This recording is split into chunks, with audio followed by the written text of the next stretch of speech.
সীমান্ত ইস্যুতে সবসময় যার বিতর্কিত মন্তব্য নিয়ে তৈরি হতো তীব্র সমালোচনা, সেই শুভেন্দু অধিকারীর মুখেই এবার শোনা গেল ভিন্ন এক সুর। এতদিন সীমান্তের নিরাপত্তা ও অনুপ্রবেশের প্রশ্নে সরব থাকা, এবার বললেন বাংলাদেশ থেকে আসা হিন্দু, শিখ, বৌদ্ধ, খ্রিস্টান সম্প্রদায়ের মানুষকে অনুপ্রবেশকারী বলা যাবে না, তারা শরণার্থী। কিন্তু হঠাৎ কেন সুর পাল্টালেন তিনি? পশ্চিমবঙ্গের মুখ্যমন্ত্রী শুভেন্দু অধিকারী, হিন্দুত্ববাদী এই নেতা সবসময়ই অনুপ্রবেশের প্রশ্নে থেকেছেন তটস্থ, ছুঁড়েছেন একের পর এক বাক্যবাণ। তবে এবার পশ্চিমবঙ্গের 16তম ডিজিটাল জনগণনা কর্মসূচিতে গিয়ে অন্য এক মন্তব্য করলেন, যেগুলো প্রকাশ্যে আসতেই সবার কাছে তেতো মুখে মিষ্টি কথার মতো দশা মনে হয়েছে। অনুষ্ঠানে বক্তব্যের শুরুতে শুভেন্দু অধিকারী ভারতের নাগরিকত্ব সংশোধনী আইন বিধানের কথা তুলে ধরেন।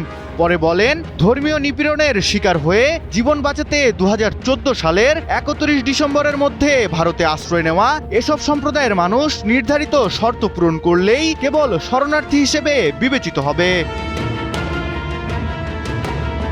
তবে এমনি এমন সব কথা বলেননি সম্প্রতি আলোচনায় আসা এই নেতা। মূলত কেন্দ্রীয় সরকারের নির্দেশেই এমন বুলি ছেড়েছেন তিনি। ভারত সরকারের 1 সেপ্টেম্বর 2025 সালের বিজ্ঞপ্তির নিয়ম অনুযায়ী সিএএ এর আওতায় সীমান্ত দিয়ে প্রবেশ করা ব্যক্তিদের বিরুদ্ধে শুধুমাত্র ভারতে প্রবেশের কারণে কোনো আইনি মামলা করা যাবে না, এমনকি পুলিশও তাদের অযথা হয়রানি করতে পারবে না। তাই তো সম্প্রতি বক্তব্যের সুর পাল্টিয়েছেন এই নেতা।